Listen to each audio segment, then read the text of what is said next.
तो मोदी जी को पेट में दर्द होने लग जाता है। अहमदाबाद में 2 दिन का शिविर हुआ और अब राहुल गांधी जी 2 दिन वहाँ जिले कमेटी की मीटिंग ले रहे हैं। और ऐसा तकरीबन 10-15 साल बाद हुआ है कि राहुल गांधी जी पर्सनल लेवल पे ब्लॉक लेवल तक की मीटिंगें ले रहे हैं। और राहुल गांधी जी ने बड़े स्पष्ट शब्दों में बोल दिया है कि जो व्यक्ति अपने बूथ पे वोट नहीं डलवा पा रहा है उसकी अब पार्टी को जरूरत नहीं है।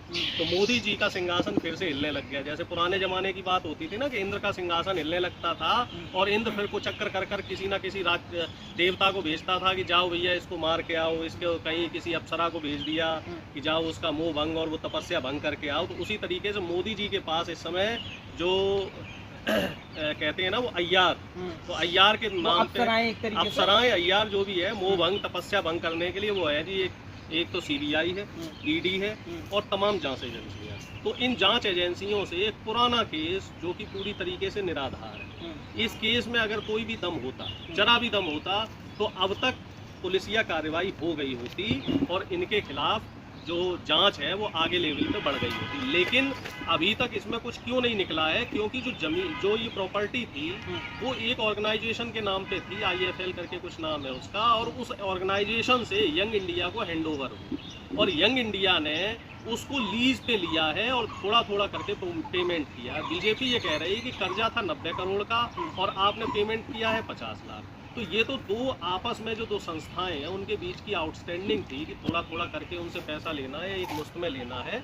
और ऐसा कोई जो दीवानी का केस है वो इसमें खास केस बन ही नहीं रहा है, क्योंकि चीज़ें कोई एक व्यक्ति विशेष पे नहीं गई है, एक NGO से दूसरे NGO में ट्रांसफर है। वहीं राहुल गांधी ने एक और बात बोली है, हमारी सरकार आएगी तो ऐसी कार्रवाई करेंगे। ऐसी मतलब कैसी? चेता रहे हैं, धमका रहे हैं, क्या है मतलब? राहुल गांधी जी स्पष्ट शब्दों में कह रहे हैं कि जिस तरीके से आप बदले की भावना के तहत विपक्ष को परेशान करना चाह रहे हैं, भैया कोई प्रूफ हो किसी भी केस में, किसी केस में कोई साक्ष्य हो, गवाह हो, तो समझ में आता है कि हाँ भाई कोई अपराधी है और उसके खिलाफ कार्रवाई की जा रही है। ईडी के अगर आंकड़े देखो तो 2% से भी कम है। लगभग 15,000 ईडी ने विपक्ष के नेताओं के ऊपर छापे डाले और उनको जेल भेजा और उसमें से मुश्किल से 100-150 पे आरोप सिद्ध हुए।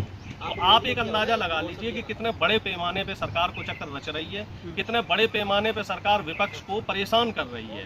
अब बिहार में भी चुनाव है तो आप देखना कि बिहार के भी कुछ नेताओं को ईडी और CBI के छापे पड़ेंगे, सम्मन जाएंगे, उनके खिलाफ भी जांचें होंगी और ये जांच का सिलसिला तब तक चलता रहेगा जब तक बिहार चुनाव नहीं आए। एक एंगल और है कि राहुल गांधी भी बिहार गए थे, आप सरकार से सवाल करोगे, सरकार आप पे हमलावर होगी।